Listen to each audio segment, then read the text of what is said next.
はい。今回は変わった木を見つけてきたんで、先生に作ってもらおうという感じです。かなり私ね、今までね、こういう太い木の彫刻ってやったことないんですよ、実際。あんまりやってないですよね。大体細い木でやってるから。これはなかなかかなり太い木ですからね。太い木、畑の木ですね。今ね、ちょっと私彫刻のやつ見てるんですよ。ですか。あ、そういう彫刻。はいはい。仏像じゃなくて、そのものじゃなくて、お寺なんか入っていく前に、鬼みたいな人が門のとこ立ってるでしょ。雷門のとことか。仁王様みたいな雷門とか、あと奈良の大仏様の入り口か。金剛力士って。いますね。背中に背負ってるやつ。あれがね、心拍の、彫刻に似てるんだ。あ、そうですか。背中ってどうなんだっけ？調べたらね、仏像の観音様とかね、そういう着てる着物のひだ。着物をこうやってやって下の方がこういう、ああいうひだの模様とか、それからこう背中に背負ってる、あれ天音って言うんですよ。天音。羽衣が着てる。天の衣だ。後ろにこうやってありますよね。あとそれからもう一つはね、炎のやつ。怒り陣作って、よく言うでしょ、これ。心拍、怒り陣。炎がこうやってベラベラって燃えてるやん。そういう陣を作りたいなと思ってね。なるほど。一応見てるんですよ。版画彫ったりなんかしてね。だからこれも版画版画やってんすか？知らなかった。それにはね、なんでやってるかっていうと、刃物を使うんで、この彫刻刀のね、切れ味って言うんですよ。切れる問題がダメ。この線がね、綺麗に出てこないんですよ。だから陶器の勉強とかね、それから模様。実際にね、模様を彫ってみろって彫れない。絵に描いてみろって描けない。そう描けるようにならないと彫っていくことができないんでね。なるほど。ああいうの見ながらいろいろやってるんですよ。すごい。版画の板に彫って彫刻とかどれだけ切れるか、どれだけこう立体的に見えるかって、そういうのを今やってる。素晴らしいですね。だから研ぎの勉強。研ぎの勉強もあるんだ。だからこれも彫刻、まずこれ彫刻ですよね。まあそうですね。の方にあんまりギリギリ曲げると枯れてしまうと思いますよ。で水水もこう薄いですから、かなり薄いですよ。これ太ってないですからね。そうですね。このままいろいろこうギリギリやったら枯れると思います。今できるのは何かっていうと、やっぱりこの彫刻。彫刻。そうです。で、ここに生きてる部分、この水水って言いますよね。これをはっきりさせること。今ここの部分はこれは枯れてると思います。そうですね。そこもない。生きてる部分っていうのは裏だけなのかな。これ。ここからずっと合わせこれできてるんですよね。こういう境目をはっきりさせてきます。それからこの木の流れ、木目に沿った形で彫刻をしていくと。そういうふうに進めてきたと思います。ここを見ると分かりますけど、もうこういうのは刃物でパチッて、刃物傷だったんですね。これも自然界にありませんからね。こういうのも消していく。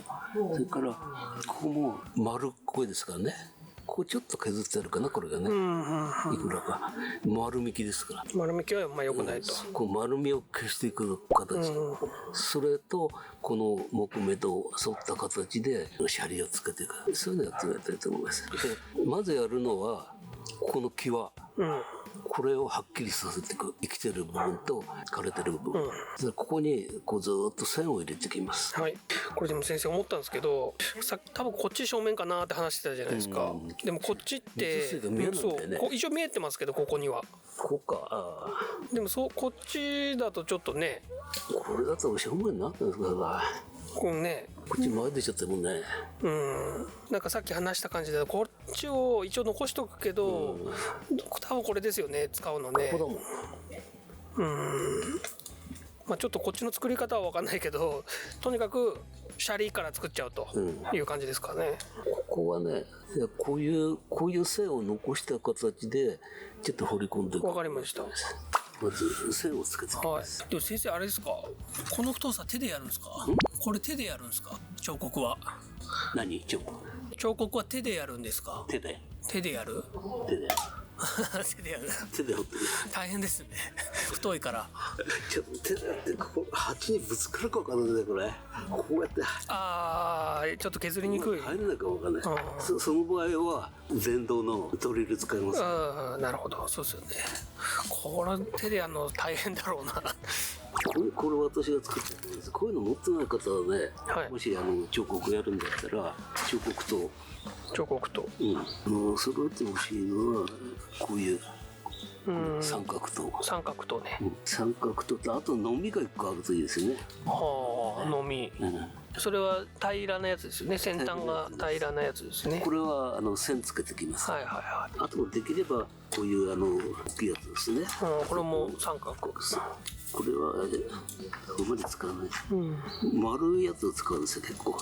丸も使うんですか？丸やつこう削ってきます。でこれで線つけています。でこれ入んないとこれはこっち使う。こういうね手作りの。慣れない人いるとね手こうやってこうやって使うからね。はい。切っちゃいますね。手も刃の先には手を置かない人がいると思います。はい。こういう線をつけて。もうやりにくそうですね。鉢がだってね。上からこう構えたらこういう。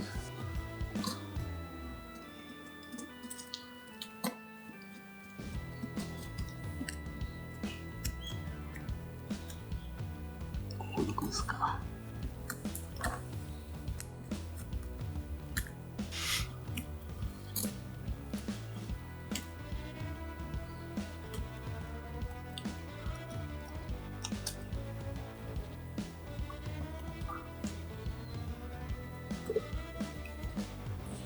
ここは取れましたね。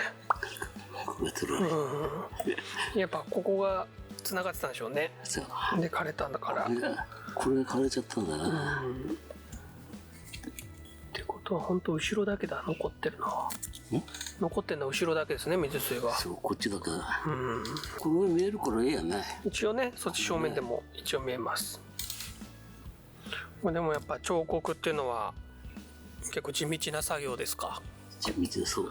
これはあともうキリがないから。キリがない。でも先生結構やりすぎちゃう時ありません？そうやりすぎて、あと次から次さこう何しようねとか出てきちゃう。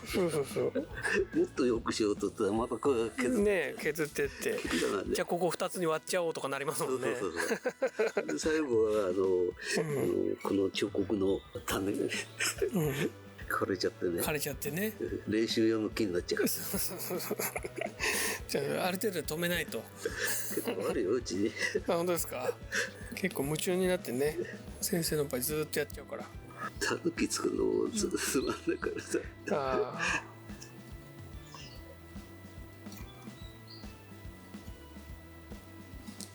今めっちゃこうラインつけてきました。ここにもっと深く掘り込んできますからこういうとことかね。はい。皮が残ってたとかこれ向いてます。でここはちょっと湿気があってこれ色が変わってるんでもうちょっと乾いてからもう一回きれいに取ってきますから。線つけたのはこの線。あとこのラインがこうシャリがずっと上につながっていくようにこう持ってきたいと思うね。なるほど。でこう凹凸をつけていく。あとどうなるかわかんないですよ。感覚で。この後の多分持ち帰ったりするんですよね。持ち帰ってやるんですよね。この後のどういう風に削っていくかのプランだけ教えてもらっていいですか？今これ本当丸引きになってるんですよ全部。はいはい。丸引きが多いですよね。多いです。それと凹凸が少ないの。こう入ってこれがもっとガーって中入っちゃってもいいし、ここがもっと深く取れてきちゃってもいいと思うんですよ。なるほど。このラインを残しながらこう凹凸つけていく。それとあとこういうねじれっていうのが入ってないんですよね。ねじれ。こういうとこもこれいくらかこういうこう待ってるとか、こういうねじれが入ってるんですよ。ついてる。ちょっとこういうのがはっきりつけてる。なるほど。これは仏像の後ろのやつ。後ろのやつみたいに使ってる。この辺も作って、それからあとこれ陣ですね。陣はこの辺もちゃんとした陣つかないとこういうのはこうとんがりじゃなくて、こういうとこもっとこう中へグワッとそういうの作ってきてると思います。まあでも基本的には木の流れに沿って木に収まりながら作ってきます。はいはい。絶対私はこの繊維の流れ以外にはこうなんていうかね、ここだってこう見れば分かると思うんですけどね、はい、この繊維がこういうずっと流れがついてます。こうに、はい、そうすると掘るんだったらここですよ。ここ深く掘るわけでしょ。はい、こうやって中へでここからまた浮き出てくる。そしてここの部分、はい、これ重なってるんですよ。これとこれがここに。だからこれが中からこう出てくるような形。中からこれがこうわーってこう出てくる。ということでここもっと深くこう入れていけば出てくると。こうやっていけばこうやってでこっちが浮き出てくる。やっぱり前もやってたみたいにこう例えば引っかき入れてでそれを剥いていくみたいな感じで。これねちょっと木が古いからね、剥けないとできればそういうにしたいんですよ。ここはねもう硬くなっちゃってるから。そう。なるほど。できるかもわかんないこれ。車列感も私は基本これですからね。傷つけたところを剥いていく。ここに剥いていく。剥ける。できてきた。なるほど。これもっと深くこれを取ってきます。ひたすらやり続けるってことですよね。ほら自然に取れてくる。古いからプロボロ取れちゃうんだよね。プロの人はサンドプレッサー、あれ見えてやっちゃうから、あれはそういうのないですからね。そうですね。で大体ねこう白田の白い部分、はい、これを取って芯があそこに出るような形、そこまで持ってきてるんで。じゃあ次回撮影の時に、そこの部分を、どうなってるかと。全部はできないかもしれない。じゃあ本日はここまで。はい。じゃあ次回へワープします。よろしくお願いします。はい。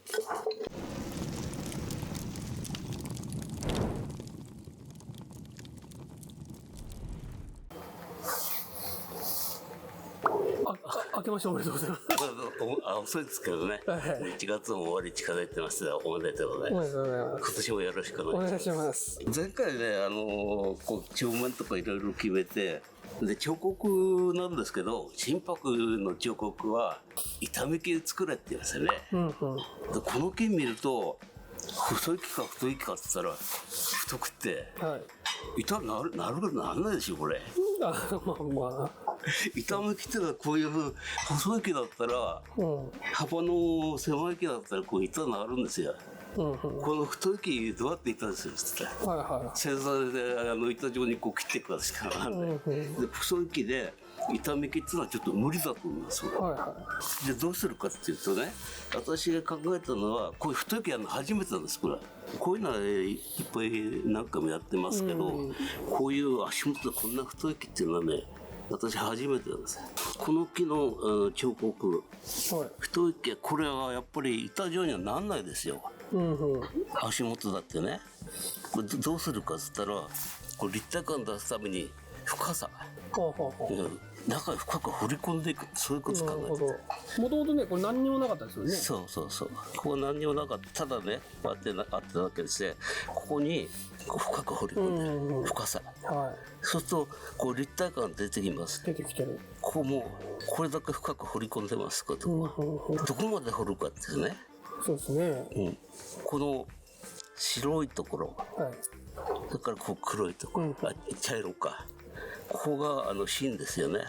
でこう白いところっていうのは白田って言いますか、木のテーブルなんかでも白くなってるとことこう芯が出てるとかあると思います。この白田、この部分をできるだけ取ってた、外していく。ただ取っていくだけじゃなくて、こう流れを見ながらこうずっと全部取っていってます。こういうところはちょっとね取れないんで、取るとなくなっちゃうんで、それ残してます。そうするとこっち2つ分かれてますけどね、こっちの流れ、それからこっちは白いのは残ってます。これ白とかなり、こっちは取ってます。これはあんまり取っちゃうとね、この木の魅力なくなってしまうんで、これ残してあります。それでどういうことを考えたかっていうとね、ここ輪郭、かまちフレームっていうか、これをはっきり出して、それと細い線がいっぱい入ってるんですよね、こういう線が。最初だったら、私だったらこういう木だとね、刃物木ですって平らに真っ平らに削っちゃうんですけど、こういう細い線で木の流れを全部出してます。ここにこれ分かりますか？こういうふうに、そうするとこの輪郭がはっきりして、でこの木の流れ、木目の流れですか、これをこう出してください。これがツルツルだったらこういう流れはなくなってました。だからここでこう来てこうやって帰ってくるとかね、そういう流れを出しています。こう細い線をいっぱい入れてます、これとかは。であとここまで芯を出すまで削って白戸の部分は取ってますからね、ここまでずっと。ここは最初の画像を見ると分かるんですけど、ぶった切りになってるんですよ。これ枝とかバチッと切ってるわけですから、これをどういうふうに処理するかっていうと、中をくり抜いた状態でこう作ってます。ここの中をくり抜いてると、そうこれがね、こうバチッと切ってあったと思うんですよ、真っ平らに。そういうふうに使ってます。心拍の正面っていうのは、この立ち上がりの水水が見えないといけませんから、一応ここで見えるようにこの正面にしてます、こう来て水水はこっち後ろに回ってきて、でこう枝につながってきてる、そういう形です。でちょっと後ろ側見ますとね、こういう状態です、これ水水ずっと来て、これ水水はね全然いじってないんです。ここへ来て、こっちからこう回ってきてると思うんですけど、ちょっとこっちの方はどうなってるかちょっと分かんないんで、最初のままそのままにしてあります。あんまり削れないというか。そうでこっち見ますとね、これは水水がかなり薄いんですよ。この状態で少し置いていて、それからこういう枝の方に針金をかけてじっくり整えていった方がいいかなと思って、これ何もいじってません、そしてあとこれですね、こう陣の処理、根元の処理ってこれどういうふうに使うかと。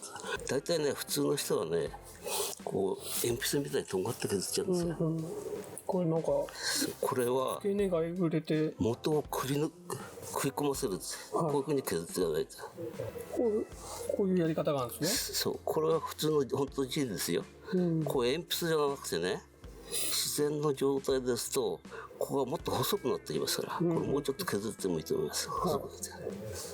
それとあとですね、ここを見ると、ここ中へ切り込み入れてます、この水水に沿わせて。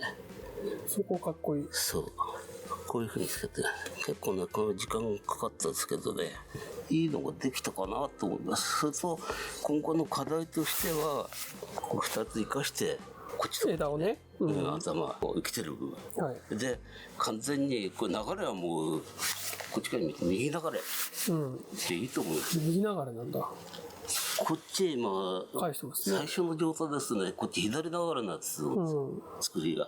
でこれクシャクシャってまとまってたんですよ、クシャってこう潰してなかったです、ちょっと今これ広げてありますんで、これで少し培養して今度はこっちへ右へ流れた方がいいかなって思ってます。当教室ではね、我々の教室では木の見分け方っていうのはね、太い木か細い木か、で新しい木か古い木かってね、それによって作業の仕方違いますんで、これが典型的な例だと思いますけど、太い木細い木、太い木はこういうふうに奥行きを出すとか小学校での立体感を出する、それから細い木っていうのは板目木で作ってていいと思います、そういうふうにね、木をまず見極めてどういうふうに作業するか。この教室ではね、前の先生方で厳しく教わったのは、その木の見極め方、太い木か細い木か新しい木か古い木かって、それによって作業が違いますので、これ典型的な心拍のね、太い木細い木の彫刻の入れ方の違いだと思いますから、この辺ね、ちょっと私もこう太い木初めてなんで、太い木初めてってすごいですね。外回って板状にしようと板状にしたらなんないですからねこれだけやってきても太い木は買ったことなかったんですね、じゃあ。そう太い木はね初めてそうかまあそれなりによく出来上がったかなと思ってます、いや素晴らしい彫刻です、で今はこう冬の時期なんでね、ちょっと葉っぱが茶色くなりかかってますけどね、これ暖かくなるともっとグリーンが濃くなってきますんでね、これねちょっとあんまり寒いとこ打つと良くないんで、軒下に入れといたんですよ、こっちへ。だから緑が。そうです、だから緑濃いです。普段だってこういうふうにもっと茶色くなりますからね。そうですね。それはもう季節のこの色が変わるっていうのはね、季節の感じが出ていいんじゃないかなと思いますよね。冬にこういう青々とした心拍がね、ずっと飾ってあったらちょっと時期がずれてんじゃないかなっていう。まあでもそういうふうにそれでいうとね、冬の展示会の人はみんなハウスでね、黒くならないようにしますけどね。これから国風なんか始まると思うんですけど、もう青々として青々としてるね、そういうのが出てくると思います。